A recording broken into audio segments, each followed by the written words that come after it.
नमस्कार साथियों, आप सभी लोगों का बहुत बहुत स्वागत है टारगेट फॉर आईक्यू के इस क्लास में हम डिस्कस करेंगे सैटेलाइट के बारे में और जीएसएलवी, पीएसएलवी, जियो सिंक्रोनस सैटेलाइट क्या होता है, पोलर सैटेलाइट क्या होता है और जियो स्टेशनरी सैटेलाइट क्या होता है। क्लास शुरू करने से पहले मैं आप लोगों को बताना चाहूँगा कि टारगेट फॉर आईक्यू की तरफ से विभिन्न राज्यों के जुडिशरी से संबंधित जो भी एग्ज़ाम है उनसे संबंधित कोर्सेज शुरू किए गए हैं, चाहे वह स्टेट के पीसीएसजे के एग्ज़ाम हो, चाहे वह एपीओ के एग्ज़ाम हो। आपको अगर इन एग्ज़ाम या इनसे संबंधित किसी भी तैयारी को करना है और कोई भी सलाह चाहिए तो आप हमारे नंबर पर कांटेक्ट करिए, जो जो नंबर डिस्क्रिप्शन में दिए गए हैं उन पर कांटेक्ट करिए, हमारे सहयोगियों से बात करिए और अपनी इच्छा अनुसार, अपनी श्रद्धा अनुसार आवश्यक कोर्स को प्राप्त करिए और आगे बढ़िए।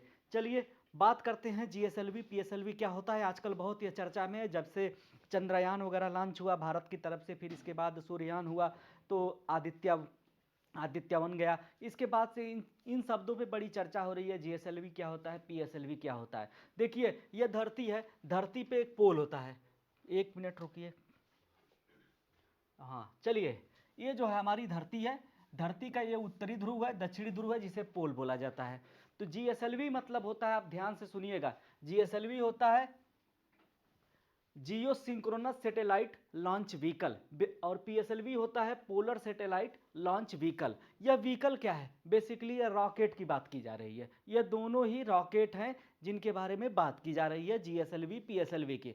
तो जियो सिंक्रोनस और जियो स्टेशनरी अलग तरह के सैटेलाइट है, उनको ले जाने वाला जो रॉकेट होता है उसे जियो सिंक्रोनस सैटेलाइट लॉन्च व्हीकल कहा जाता है और जो पोलर सैटेलाइट को ले जाता है उसे पोलर सैटेलाइट लॉन्च व्हीकल कहा जाता है। तो बेसिकली दो तरह के सैटेलाइट होते हैं। इन सैटेलाइट को लॉन्च करने वाले जो व्हीकल होते हैं या रॉकेट होते हैं, उन्हीं का यह नाम है जीएसएलवी और पीएसएलवी।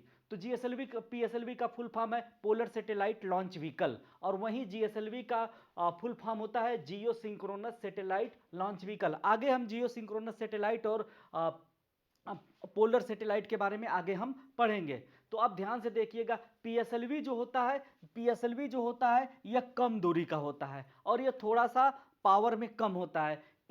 यह अधिक से अधिक कितने वजन का, 1750 किलोग्राम तक का यह सैटेलाइट ले जाता है। अभी इसकी जो मैक्सिमम है करीब करीब 2250 केजी तक इसकी क्षमता को बढ़ाया जा सकता है, लेकिन 1750 जो है स्टैंडर्ड है। इतने केजी के सैटेलाइट को यह ले जा सकता है अपना पीएसएलवी रॉकेट। इसके अलावा क्या है, यह पोलर सैटेलाइट को लॉन्च करता है। सबसे इंपॉर्टेंट बात है, पीएसएलवी पोलर सैटेलाइट को लॉन्च करता है। इसके अलावा इसमें क्रायोजेनिक फ्यूल नहीं इस्तेमाल होता है। क्रायोजेनिक फ्यूल की अगर आप बात करते हैं तो क्रायोजेनिक फ्यूल में जो होता है ऑक्सीजन और हाइड्रोजन होता है। हाइड्रोजन को जो है 252 डिग्री सेल्सियस तक, -252 डिग्री सेल्सियस,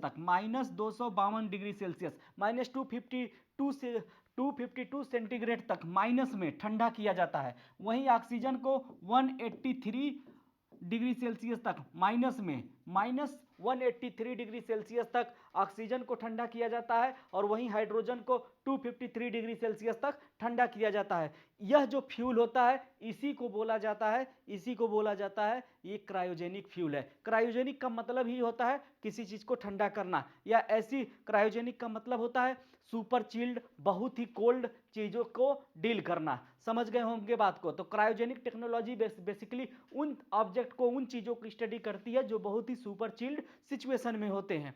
और हमारा जो है जीएसएलवी क्या है, यह क्रायोजेनिक फ्यूल को इस्तेमाल करता है। क्यों करता है, क्योंकि इसको बहुत दूर तक जाना होता है। ऑक्सीजन का जो है, ऑक्सीजन बहुत कम जगह घेरती है और कंप्रेस कर देंगे तो और ज़्यादा कम जगह घेरेगी। बहुत कम जगह में बहुत ज़्यादा हाइड्रोजन ऑक्सीजन को कंप्रेस करके लिक्विड फॉर्म में रखा जा सकता है। तो जीएसएलवी को दूर जाना है तो हमको ज़्यादा ईंधन चाहिए और ज़्यादा ईंधन रॉकेट में भरेंगे तो रॉकेट भारी हो जाएगा। इसी वजह से हल्के ईंधन को इस्तेमाल किया जाता है और हाइड्रोजन जब जलता है तो बहुत ज़्यादा एनर्जी भी देता है, दूसरे ईंधन की तुलना में बहुत ज़्यादा एनर्जी देता है। 1 किलोग्राम अगर आप हाइड्रोजन को जलाएंगे, लिक्विड हाइड्रोजन जो क्रायोजेनिक फ्यूल में यूज की जाती है, तो 150 मेगा जूल एनर्जी देगा। दूसरे ईंधन इसके आसपास भी नहीं ठहरते हैं, इसी वजह से इसको इस्तेमाल किया जाता है। ठीक है, आगे चलते हैं, आगे देखते हैं। इसमें जो है solid and liquid propellant use किया जाता है। प्रोपेलेंट क्या होता है, प्रोपेलेंट का मतलब होता है जैसे रॉकेट जब उड़ता है सॉलिड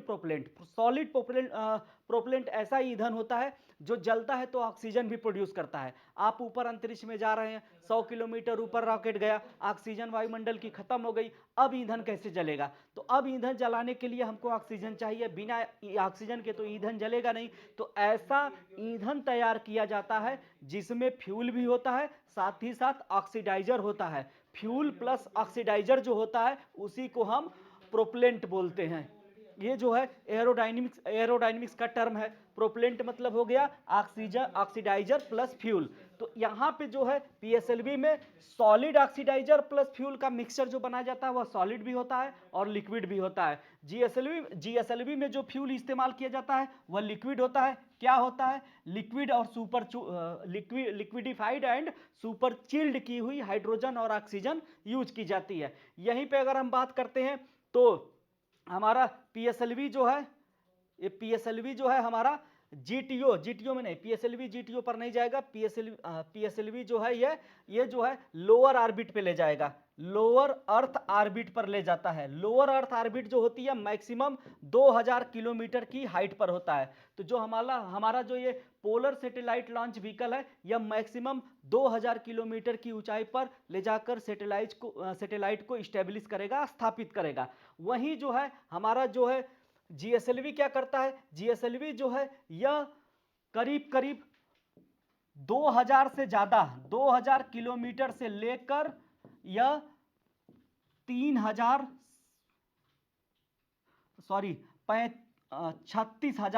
किलोमीटर तक की ऊंचाई तक ले जाता है। 36,000 किलोमीटर की ऊंचाई पर सामान्य तौर पे जो जियो सिंक्रोनस सैटेलाइट होते हैं उन्हें 36,000 किलोमीटर की ऊंचाई पर ले जाया जाता है। 36,786 किलोमीटर की ऊंचाई पर ले जाकर जियो सिंक्रोनस या जियो स्टेशनरी सैटेलाइट को स्टेब्लिश किया जाता है। तो हमारा जीएसएलवी जो है इसकी रेंज कितनी है? इसकी रेंज जो है 37,000 किलोमीटर से ज़्यादा होती है, 37,000 किलोमीटर से ज़्यादा होती है। वही जो हमारा पीएसएलवी है इसकी रेंज 2000 किलोमीटर तक की होती है। यह बहुत ही इंपॉर्टेंट पॉइंट है। जियो सिंक्रोनस सैटेलाइट लॉन्च व्हीकल यानी जीएसएलवी जब सैटेलाइट को ले जाता है तो वो लियो से ऊपर ले जाएगा। 2000 किलोमीटर से ज्यादा ऊंचाई पर जो ऑर्बिट होता है उसे बोला जाता है मीडियम अर्थ ऑर्बिट और बोला जाता है जियो स्टेशनरी ट्रांसफर ऑर्बिट। ये दोनों ऑर्बिट को कवर कौन करता है? इन दोनों ऑर्बिट को कवर करता है हमारा जीएसएलवी हमारा इन दोनों ऑर्बिट को कवर करता है। ये जो होता है 2000 किलोमीटर से ज़्यादा होता है। इस ऑर्बिट में जो होता है MEO मीडियम अर्थ ऑर्बिट और GTO यानी जियो स्टेशनरी हो जाएगा, जियो स्टेशनरी ट्रांसफर ऑर्बिट।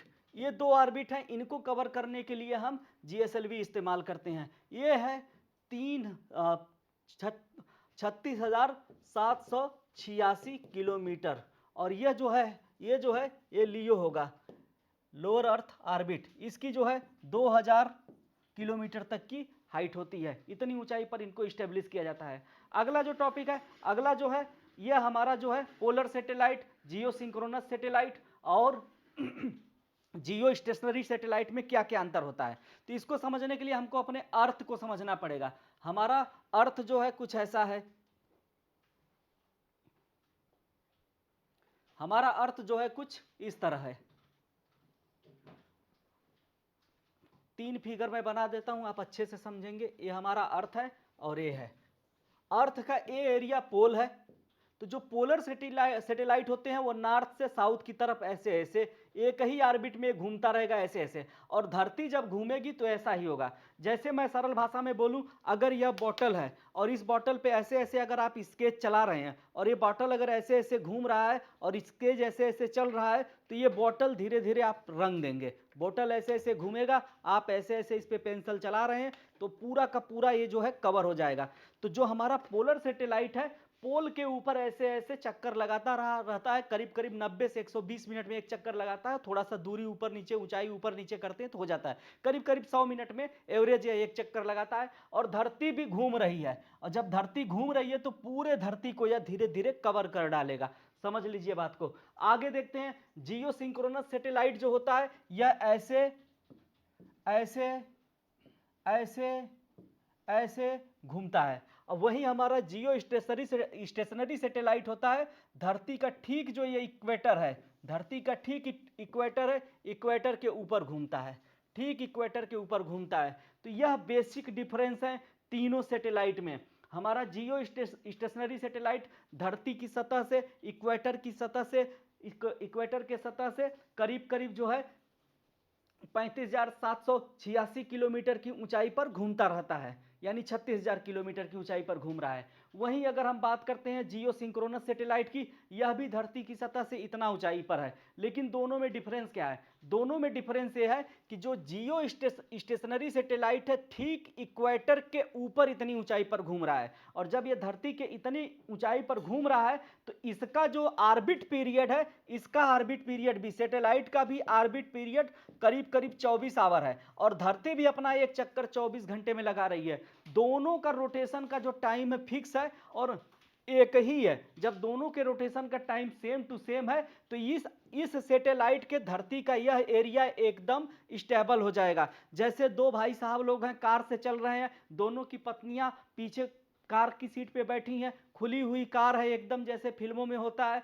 अब दोनों की पत्नियां अपनी सास की निंदा बहुत आसानी से कर सकती हैं, क्योंकि दोनों कार साथ साथ चल रही है, दोनों महिलाएं एक दूसरे के प्रति स्थिर हो गई हैं। कार की स्पीड है, लेकिन देखने वाले को लगेगा कि दोनों कार चल रही हैं, लेकिन दोनों कार में बैठे हुए मनुष्यों को लगेगा कि वे दोनों एक दूसरे के प्रति स्थिर हैं। ठीक ऐसा यहाँ पे होता है। जब धरती का रोटेशन भी 24 घंटे है, इस सैटेलाइट का भी रोटेशन 24 घंटे है, और यह सैटेलाइट ठीक इसके ऊपर है, ठीक इक्वेटर के ऊपर है। तो दोनों का जब रोटेशन टाइम बराबर है, रोटेशन पीरियड बराबर है, तो यह एरिया इस सैटेलाइट के लिए हमेशा स्थिर होगा। यानी यहां से कोई आदमी दूरबीन लगा कर देखेगा तो उसको यह सैटेलाइट एकदम रुका हुआ दिखेगा, क्योंकि सैटेलाइट जिस स्पीड से चल रहा है उसी स्पीड से धरती भी घूम रही है।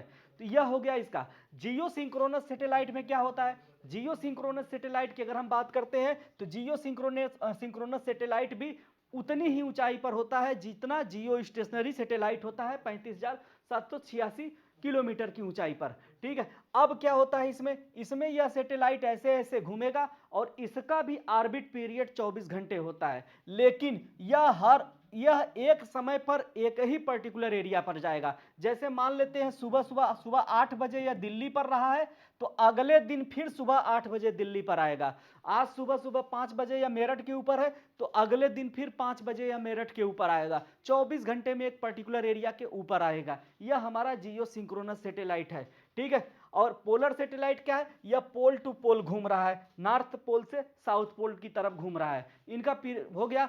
पोलर सैटेलाइट का जो टाइम पीरियड है, पोलर सैटेलाइट का टाइम पीरियड है 90 मिनट से लेकर 120 मिनट के बीच में होता है। ये सारे पॉइंट हो गए हैं। आगे चलते हैं, इन सैटेलाइट का यूज क्या होता है। इस सैटेलाइट का बात यूज करेंगे तो इन दोनों सैटेलाइट का यूज लगभग सेम है। टेलीकम्युनिकेशन के लिए, ब्रॉडकास्टिंग के लिए, वेदर मॉनिटरिंग के लिए, इन्वायरमेंटल ऑब्जर्वेशन के लिए जियो सिंक्रोनस और जियो स्टेशनरी दोनों सैटेलाइट इस्तेमाल किए जाते हैं। यह सैटेलाइट पर्टिकुलर एरिया पर एकदम स्थिर है, एकदम कवर करता रहेगा। जियो सिंक्रोनस सैटेलाइट को बार बार ट्रैक करना पड़ता है, इसमें ट्रैकर होता है कि इसी पर्टिकुलर एरिया पे तुम फोकस बना के रखो। यहीं अगर हम पोलर सैटेलाइट की बात करते हैं तो पोलर सैटेलाइट ध्रुवों को जब कवर कर रहा है तो जो पोलर एरिया है, जैसे हमारा आर्कटिक है, अंटार्कटिक रीजन है, ये बहुत ही रिमोट एरिया है, यहाँ पर ह्यूमन एक्टिविटी 0 के बराबर है। तो इन एरियो को जब ये कवर करता है तो इसे बोला जाता है रिमोट सेंसिंग। तो यह रिमोट सेंसिंग करता है इन एरिया में क्या क्लाइमेट चेंज हो गया, साइंटिफिक रिसर्च क्या है, और यह पूरी धरती को, धरती जब गोल गोल घूमती है, धरती जब गोल गोल घूम रही है, तो धरती जब गोल गोल घूम रही है और ये सैटेलाइट ऐसे ऐसे इसके ऊपर है, सैटेलाइट ऐसे ऐसे घूम रहा है, धरती ऐसे ऐसे घूम रही, तो क्या होगा, धीरे धीरे पूरा का पूरा धरती जो है कवर हो जाएगी। बोतल की एग्जांपल से समझा दिया कि बोतल घूमता रहा, आप उस पर ऐसे ऐसे पेन चलाते रहेंगे, क्या होगा, धीरे धीरे पूरा बोतल रंग जाएगा। किसी घूमते हुए बॉल को ऐसे घुमाएं और आप स्केच चलाते रहेंगे एक जगह पे, तो पूरी बॉल रंगा जाएगी। वैसा यहाँ पे भी होगा।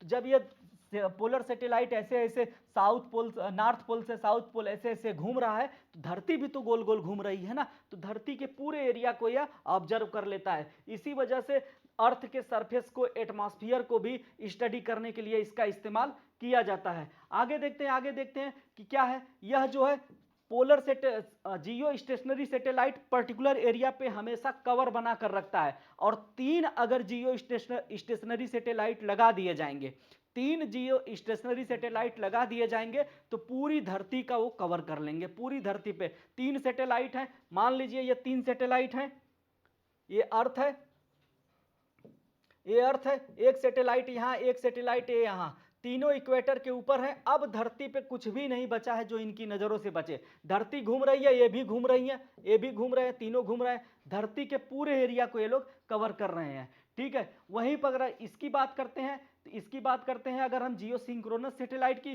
तो यह भी धरती का ज्यादा एरिया, एक सैटेलाइट ज्यादा एरिया कवर कर लेता है, क्योंकि धरती पे थोड़ा सा ये जो है धरती के एकदम इक्वेटर के ऊपर ना होकर थोड़ा सा इंक्लाइन होकर घूम रहा है, थोड़ा सा तिरछा होकर घूम रहा है, तो ये जो है धरती का ज्यादा एरिया कवर कर लेता है। वहीं अगर इसकी हम बात करते हैं, तो ये पूरे ग्लोबल कवरेज कर लेता है, क्योंकि रोटेशन धरती का जो रोटेशन होता है, इस सैटेलाइट को पूरे धरती का एकदम चप्पे चप्पे का रोटेशन पूरे चप्पे चप्पे की इंफॉर्मेशन यह कवर कर लेता है। अगर इसकी बात करते हैं, 3 जियो स्टेशनरी सैटेलाइट जो होते हैं पूरे अर्थ को कवर कर सकते हैं। यह पीरियडिकली यानी एक निश्चित टाइम पर 24 घंटे में एक बार किसी पर्टिकुलर प्लेस पर एक फिक्स टाइम पर जरूर आता है। यह क्या होता है, यह रिमोट एरिया को भी, पोलर रीजन को भी कवर करेगा। अगर हम जियो स्टेशनरी सैटेलाइट की बात करते हैं, तो वह जीएसएलवी के जरिए भेजा जाएगा। जियो सिंक्रोनस सैटेलाइट की बात करें, वो भी जीएसएलवी यानी कि जियो सिंक्रोनस सैटेलाइट लॉन्च व्हीकल के जरिए भेजा जाएगा। वहीं अगर हम पोलर सैटेलाइट की बात करते हैं, तो यह पोलर सैटेलाइट लॉन्चिंग व्हीकल से भेजा जाता है। तो चलिए, इतना है आज के लिए, काफ़ी है। मिलते हैं किसी अन्य वीडियो में फिर से दोबारा। आज के लिए थैंक यू।